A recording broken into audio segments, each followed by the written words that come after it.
जय श्री राधे। सभी हरिभक्तों को राधे राधे।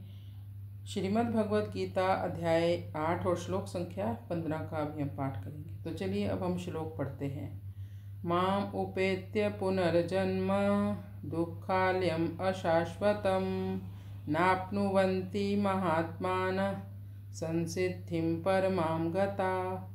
माम उपेत्य पुनर्जन्म दुःखालयम् अशाश्वतं नाप्नुवन्ति महात्मानः संसिद्धिं परमां गता।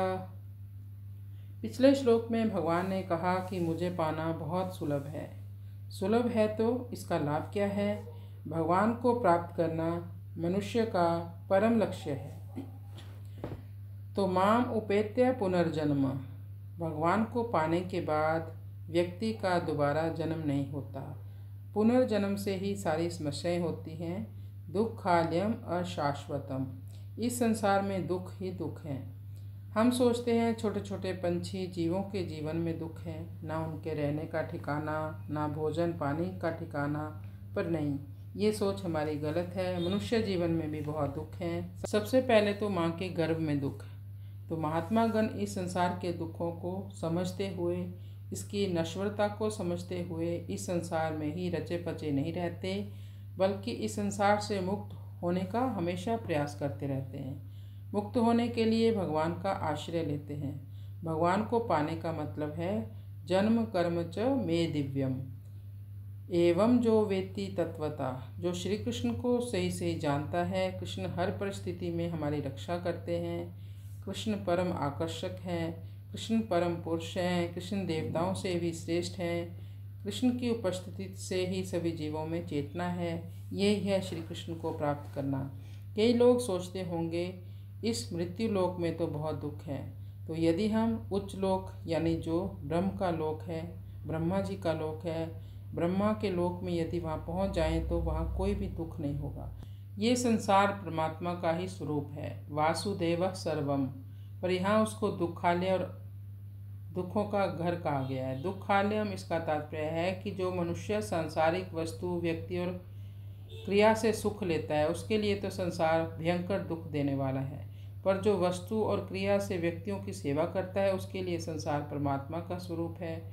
सुख की आशा, कामना और भोग महान दुखों के कारण है।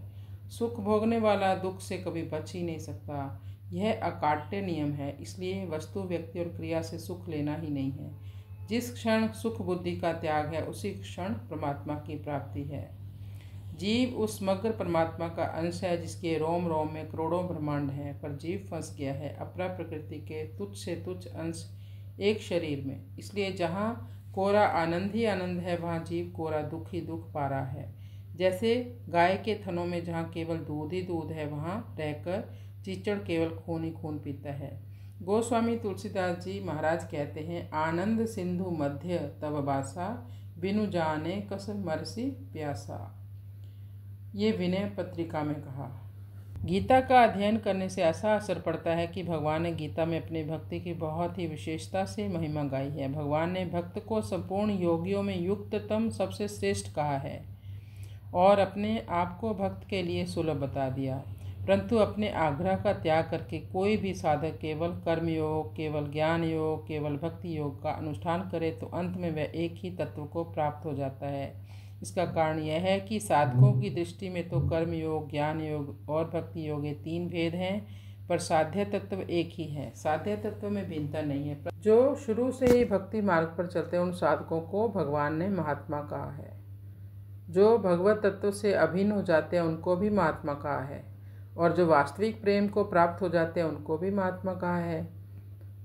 तात्पर्य है कि असत शरीर संसार के साथ संबंध होने से मनुष्य अल्प आत्मा होते हैं, क्योंकि वे शरीर संसार के आश्रित होते हैं। अपने स्वरूप में स्थित होने पर वे आत्मा होते हैं, क्योंकि उनमें अनुरूप से अहम की गंध रहने की संभावना होती है।